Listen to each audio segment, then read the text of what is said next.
Si on veut agir sur les changements climatiques, il faut nuire à la possession de la voiture individuelle, il faut nuire à l'utilisation de la voiture au centre-ville.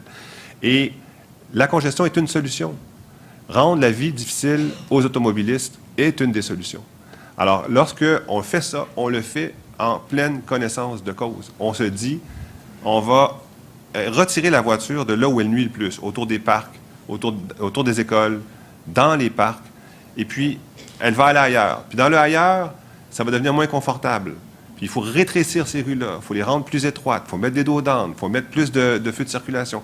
Puis après, si ça ne suffit pas, il faut aller encore plus loin. Alors voilà. Excuse-moi. Il n'a jamais eu peur de ses opinions. Luc Ferrand. Non, on n'a jamais entendu quelque chose comme ça, là. Je pense pas, non.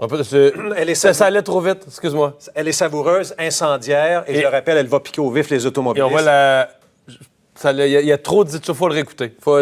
Si on veut agir sur les changements climatiques, il faut nuire à la possession de la voiture individuelle, il faut nuire à l'utilisation de la voiture au centre-ville.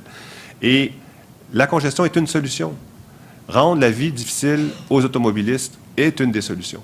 Alors, lorsque on fait ça, on le fait en pleine connaissance de cause. On se dit, on va retirer la voiture de là où elle nuit le plus, autour des parcs, autour des écoles, dans les parcs, et puis elle va aller ailleurs. Puis dans le ailleurs, ça va devenir moins confortable. Puis il faut rétrécir ces rues-là, il faut les rendre plus étroites, il faut mettre des dos d'âne, il faut mettre plus de feux de circulation. Puis après, si ça ne suffit pas, il faut aller encore plus loin.